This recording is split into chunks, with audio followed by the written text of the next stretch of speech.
Hi guys, मैं हूं मोहम्मद नसीम कसार और आप देख रहे हैं स्मार्ट माइंड यूट्यूब चैनल।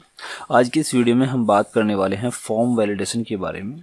देखिए, जब भी हम अपनी वेबसाइट पर या कोई फॉर्म आप बना रहे हों जिसमें आप कुछ वैलिडेशंस लगाना चाह रहे हों कि यूज़र से आपको कुछ चीज़ें ऐसी हैं जो ज़रूर लेनी हैं और कुछ चीज़ें ऐसी हैं जो यूज़र से लेनी हैं, ठीक है। तो इसको बोलते हैं हम फॉर्म वैलिडेशन। जो कुछ इनपुट फील्ड हमारे ऐसे होते हैं फॉर्म के जो हमें ज़रूर रिक्वायर होते हैं, तो वहाँ पर आपको वैलिडेशन लगाना होता है। अब देखिए, HTML की बात करें तो HTML में पहले से फॉर्म के बारे में बहुत से एलिमेंट का हम यूज़ करते हैं और वहाँ पे हमें बहुत सी वैलिडेशंस लगाने होते हैं। बाय जावास्क्रिप्ट भी आप लगा सकते हैं, लेकिन बूटस्ट्रैप फॉर्म में कुछ फैसिलिटीज़ आपको दी गई हैं, उनका आप यूज़ कर सकते हैं और इस वीडियो में हम उन्हीं फैसिलिटीज़ के बारे में बात करने वाले हैं। जैसे कि मैंने आपको पहले ही बताया हुआ है, जब हमने बूटस्ट्रैप की क्लास स्टार्ट की थी तब मैंने बताया था कि तो बूटस्ट्रैप क्या है। बूटस्ट्रैप जावास्क्रिप्ट और CSS की मदद से बना हुआ एक प्लेटफॉर्म है, एक फ्रेमवर्क है, ठीक है, एक ढांचा है एक तरह का। इसमें प्री डिफाइंड क्लासेस हैं जिनका आप यूज़ करके अपने काम को स्पीड से कर सकते हैं, ठीक है। अगर हम बात करें HTML5 में फॉर्म को वैलिडेट कैसे करते हैं, तो उसके लिए हम वहाँ पर जावास्क्रिप्ट कमांड लिख सकते हैं अपने हिसाब से, ठीक है। मान लीजिए आपको किसी यूज़र से एक न्यूमेरिकल वैल्यू लेनी है जो 18 साल से 40 साल के बीच में होनी चाहिए, तो वहाँ पर आप वैलिडेशन अपने हिसाब से लगा सकते हैं, ठीक है। यहाँ पर कुछ बूटस्ट्रैप के प्री डिफाइंड कुछ वैलिडेशंस हैं, ठीक है, जो एक अच्छी खासी वैलिडेशन है, तो आप उनका यूज़ कर सकते हैं, जिनके बारे में मैं आपको अभी डिस्कस करने वाला हूँ। स्क्रीन पर आप देख रहे हैं, ये देखिए, जो आप स्क्रीन पर ये देख रहे हैं इस तरह की वैलिडेशंस होगी। देखिए, ये राइट वैलिडेशन है, मतलब अगर यूज़र सही डाटा इनपुट करता है तो इस तरह का आपको दिखाई देगा और यदि गलत डाटा इनपुट करता है तो इस तरह का दिखाई देगा, ठीक है। चलिए, you can use different validation class to provide valuable feedback to user. Add इधर वाज वैलिडेशन और need validation to the form. देखिए, आपको वैलिडेशन लगाने के लिए आपको करना क्या होगा, फॉर्म जब आप बनाते हैं तो फॉर्म के स्टार्टिंग टैग में आपको ये वाली क्लास देनी होगी, वाज वैलिडेटेड या फिर नीड वैलिडेशन, दो क्लासेस हैं, ठीक है। और उसके बाद depending on whether you want to provide validation feedback before और आफ्टर सबमिटिंग द फॉर्म। ये देखिए, ये दो तरह की है, मतलब दो तरह की वैलिडेशन है। ये तो नीड वैलिडेशन, मतलब एक तो ये वाली जो वैलिडेशन है ये फॉर्म के सबमिट होने से पहले चलेगी, ठीक है। और ये फॉर्म को जब हम सबमिट करेंगे तब यदि कोई रिक्वायरमेंट थी, कोई वैलिडेशन थी और वो पूरी नहीं की गई यूज़र द्वारा, तो तब ये चलेगी, ठीक है। चलिए आगे देखेंगे। इसमें the input field will have a green valid और red invalid border to indicate what's missing in the form. मतलब ये जो आप नीचे देख रहे हैं, यदि रेड बॉर्डर आ रहा है तो इसका मतलब यह है कि फॉर्म में ये जो फील्ड है इसको भरना जरूरी है लेकिन अभी भरा नहीं गया। लेकिन अगर ये ग्रीन बॉर्डर आ गया इसका मतलब ये फिलअप हो गया है, जो इसकी रिक्वायरमेंट थी वो पूरी हो चुकी है, ठीक है। वैलिड फीडबैक और invalid feedback message to tell the user explicitly what miss और need to be done before submitting the form. मतलब दो तरह की फीडबैक है, एक तो वैलिड फीडबैक है और एक इनवैलिड फीडबैक है। दोनों फीडबैक क्या काम करेगी, ये बताएगी कि अभी देखिए, हाँ, इसमें क्या होगा, हम दो वैलिडेशन बनाएंगे, इनवैलिड और एक वैलिड। इनवैलिड तब शो होगा जब तक उस फील्ड को जो रिक्वायरमेंट है उस फील्ड की वो पूरी नहीं हो जाती, तब होगा इनवैलिड फीडबैक का मैसेज शो। और यदि उस इनपुट फील्ड की जो रिक्वायरमेंट है वो पूरी हो जाती है तब वैलिड फीडबैक शो होगा। चलिए हम इसे प्रैक्टिकल में देखते हैं। ये देखिए, अब यहाँ पर हम एक फॉर्म बना लेते हैं। सबसे पहले मैं लिखूँगा फॉर्म, और इस फॉर्म को देखिए मुझे कुछ यहाँ पर इनपुट फील्ड बनाने हैं, ठीक है। तो सबसे पहले मैं एक काम करता हूँ, यहाँ पर एक फॉर्म का ग्रुप बना लेता हूँ, div.form ग्रुप, ठीक है, फॉर्म ग्रुप, ये हो गया। और इस div में मुझे एक इनपुट बनाना है, जैसे मान लीजिए मुझे इनपुट टाइप टेक्स्ट रखना है, ठीक है। और लेकिन मैं यहाँ पे क्लास एक ऐड करूँगा फॉर्म कंट्रोल, जिसके बारे में मैंने पहले से आपको बताया हुआ है कि क्या काम करती है, ठीक है। इनपुट टाइप टेक्स्ट हो गया, फॉर्म कंट्रोल ये हो गया, ठीक है। और एक और ले लेते हैं, जिसे मान लीजिए इनपुट टाइप सर्च ले लेते हैं, इनपुट टाइप मान लीजिए, चलिए कुछ भी ले लेते हैं ना, इनपुट और फॉर्म कंट्रोल, ठीक है। टाइप में मैं डेट ले लेता हूँ, ठीक है, ये हो गया, ठीक है। और ये डेट हो गया। और उसके बाद मैं एक काम करता हूँ, यहाँ पर एक पासवर्ड ले लेता हूँ, ठीक है, इनपुट टाइप पासवर्ड, ओके। यहाँ पे फॉर्म कंट्रोल और यहाँ पे लेता हूँ मैं पासवर्ड, ठीक है। और इनके लिए एक एक लेबल बना लेता हूँ, ठीक है। जैसे मान लीजिए मैं पहले वाले इनपुट के लिए जो टेक्स्ट है और इसको मैं, चलिए मैं एक काम करूँगा, चलिए पहले एक लेबल बनाते हैं, ठीक है। लेबल और फॉर्म में मैं कहता हूँ इसको यूज़र नेम, ठीक है, ये हो गया। और इसी तरह मैं इसके लिए बनाता हूँ लेबल, इसको देता हूँ मैं डेट, ओके, ये हो गया। और एक यहाँ बना देता हूँ लेबल और इसको बनाऊँगा मैं पासवर्ड के लिए, ठीक है, ये हो गया। अब एक काम करेंगे, जैसे मैंने यहाँ पे इनपुट फील्ड बनाया है टेक्स्ट और इसको मैं एक आईडी प्रोवाइड कर देता हूँ, आईडी यूज़र नेम, ठीक है, ये हो गया यूज़र नेम, ये हो गया, ठीक है। एक प्लेस होल्डर देता हूँ मैं यूज़र नेम, ठीक है, ये हो गया, ठीक। और इसी तरह से मैं यहाँ पे डेट लिया है मैंने, या फिर dt ले लेते हैं मुझे dt, और मैं यहाँ पे id दूंगा इसको dt, ठीक है, id इक्वल्स टू dt, ये हो गया। क्लास इसकी ये हो गई फॉर्म कंट्रोल। और इनपुट फील्ड में कुछ नहीं, डेट रहेगा, पासवर्ड यहाँ पे एक देते हैं id इक्वल्स टू पास, ये हो गया। और प्लेस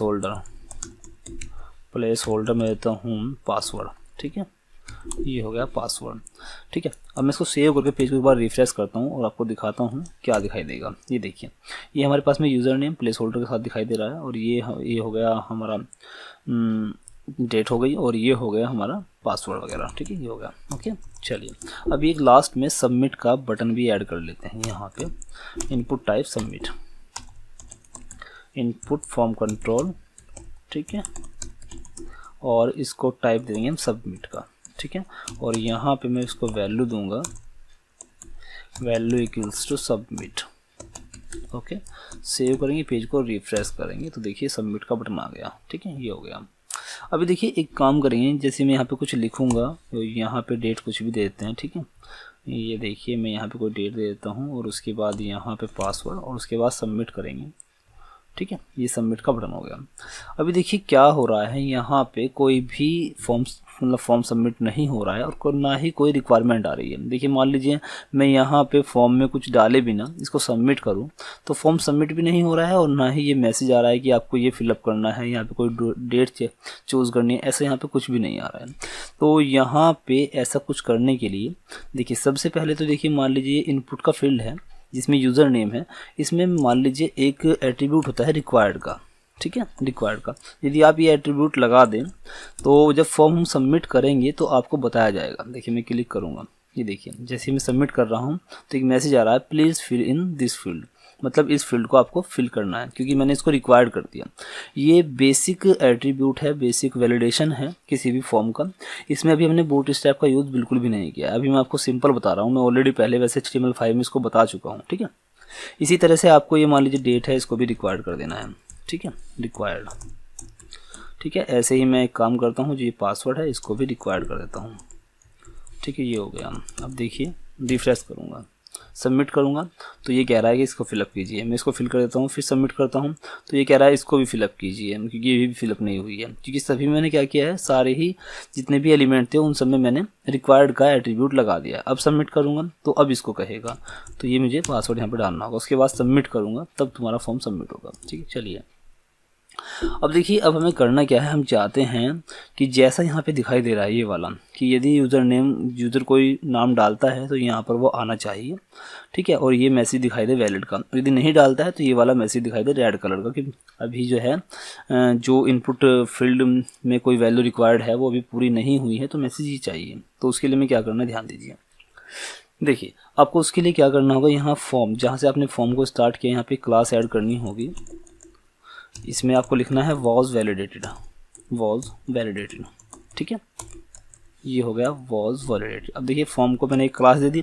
उसके बाद हमें यहाँ पे जो मैसेज हमें दिखाने हैं वो यहाँ पे आपको लिखने होंगे। उसके लिए जैसे क्या करेंगे, जैसे मान लीजिए ये इनपुट फील्ड है, इसके नीचे की तरफ यहाँ पे आपको एक ड्यू लगाना है और इसको क्लास देनी है, एक तो वैलिड फीडबैक और एक इनवैलिड फीडबैक। जैसे मान लीजिए मैं कहता हूँ कि वैलिड फीडबैक, ठीक है, एक क्लास मैंने दी वैलिड फीडबैक। अब वैलिड फीडबैक में आपको यहाँ पर मैसेज लिखना होगा, क्या आपको दिखाना है। यदि यूज़र से ही वैल्यू इनपुट करता है तो यहाँ पे आपको क्या मैसेज शो कराना है, तो उसके लिए मैं यहाँ पे लिखता हूँ वैलिड फीडबैक, ठीक है। जो भी आपको मैसेज दिखाना हो वो आपकी मर्जी, ठीक है। उसके बाद एक और यहाँ पे आपको ड्यू बनानी है, उसको आपको क्लास देनी है इनवैलिड फीडबैक।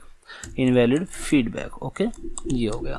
और यहाँ पे मैं लिखूँगा इनवैलिड फीडबैक। ओके, ये हो गया। अब देखिए मैं सेव करूँगा, पेज को रिफ्रेश करूँगा, ये हो गया।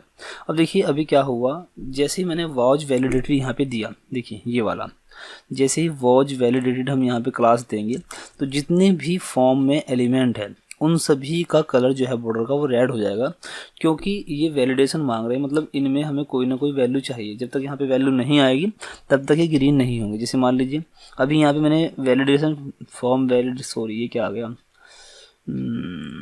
वैलिड फीडबैक, ये क्या, ये गलत हो गया, वैलिड फीडबैक, ये गलत हो गई थी क्लास। ये देखिए, अब देखिएगा, देखिए अभी ये आ रही है इनवैलिड फीडबैक, क्योंकि हमने यहाँ पे कोई वैल्यू इनपुट नहीं की। यदि मैं यहाँ पे कोई वैल्यू इनपुट कर देता हूँ तो देखिए यहाँ पे ये आएगा वैलिड फीडबैक लिखा हुआ, ठीक है।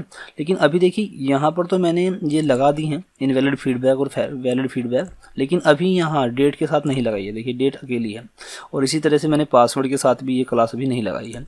तो यदि मैं यहाँ पे कोई डेट दे देता हूँ, जैसे मान लीजिए ये किया मैंने, और देखिए अभी क्या हुआ, इसका जो कलर है बॉर्डर का वो ग्रीन हो गया, लेकिन कोई मैसेज शो नहीं हुआ। अगर आपको मैसेज शो कराना हो तो उसके लिए आपको ये दोनों डिव बनाने होंगे। देखिए आप देख सकते हैं, एक तो वैलिड का और एक इनवैलिड का, ठीक है। और नहीं बनाओगे तो भी चलेगा, ठीक है। इसी तरह देखिए यहाँ पर ये रेड आ रहा है अभी, और अगर मैं यहाँ पर कोई पासवर्ड डाल दूँ तो ये भी वैलिड हो जाएगा। और देखिए यहाँ पे ये आइकन आने शुरू हो जाएंगे राइट के। उससे पहले यहाँ पे जो आइकन आ रहे थे वो क्रॉस रेड के आ रहे हैं, देखिए ये वाले रेड आइकन है। और जैसे ही में आप इसमें इनपुट करेंगे वैल्यू तो ये राइट हो जाएगा। तो यदि आपको मैसेज भी शो कराना है तो उसके लिए ये वाले डिव आपको जरूर लगाने पड़ेंगे। और यदि मैसेज शो नहीं कराना है तो आप इस तरह भी कर सकते हैं। जब तक किसी भी इनपुट फील्ड में वैल्यू इनपुट नहीं होगी तो बॉर्डर का जो कलर है वो रेड रहेगा, और यदि इनपुट फील्ड में वैल्यू फिलअप हो जाएगी तो इसके बॉर्डर का कलर ग्रीन हो जाएगा, ठीक है। तो यहाँ पर यदि आप चाहें तो यहाँ पर आप मैसेज दे सकते हैं। जैसे मान लीजिए ये वाला मैसेज है, मैं यही दोनों मैसेज यहाँ पर दे सकता हूँ। जैसे देखिए ये हो गया, और उसके बाद जैसे ये इसके बाद देते हैं। अब मैं सेव करूँगा, पेज को रिफ्रेश कर लेते हैं एक बार। देखिए अब यहाँ पे देखिए तीनों के तीनों में ये आ रहा है इनवैलिड फीडबैक। जब तक इनमें वैल्यू फिल नहीं होंगी ये वैलिड नहीं होंगे। देखिए मैं यहाँ पर भी वैल्यू फिलअप कर देता हूँ, ये हो गया। और यहाँ पर भी पासवर्ड डालेंगे तो देखिए सभी क्या हो गए, सभी वैलिड हो गए। वैलिड फीडबैक और वैलिड फीडबैक। सबमिट पर क्लिक करेंगे तो फॉर्म सबमिट हो जाएगा, ठीक है। तो ये चीज़ें बहुत ही ख़ास हैं बूटस्ट्रैप 4 की। इसमें फ़ायदा आपका ये रहता है कि आपको अलग अलग एलिमेंट के लिए कोई वैलिडेशन अलग से नहीं बनाना होता है। देखिए अगर आपको कोई कस्टम वैलिडेशन बनाना है तो ये आप पे डिपेंड करता है कि आपको क्या वैलिडेशन बनाना है। वो आप जावास्क्रिप्ट की मदद से आसानी से बना सकते हैं, ठीक है। यदि आप पे बनाना नहीं आता है आपसे तो आप मुझसे पूछ सकते हैं, कमेंट के माध्यम में ज़रूर बताइए आपको किस तरह का वैलिडेशन बनाना है। मैं उसी के आधार पर कोई वीडियो बनाकर आपके लिए अपलोड कर दूँगा, ठीक है। तो इस वीडियो में हमने जाना फॉर्म वैलिडेशन क्या है बूटस्ट्रैप 4 में, और उम्मीद करता हूँ ये वीडियो आपको पसंद आया होगा। वीडियो पसंद आया तो यार वीडियो को लाइक ज़रूर करिएगा, और ये एक अच्छा खासा टॉपिक है, इसको ज़रा ध्यान से पढ़िएगा, ठीक है। यदि वीडियो में कोई चीज़ आपको समझ में ना आई हो तो कमेंट के माध्यम से पूछ सकते हैं, पूछिएगा ज़रूर।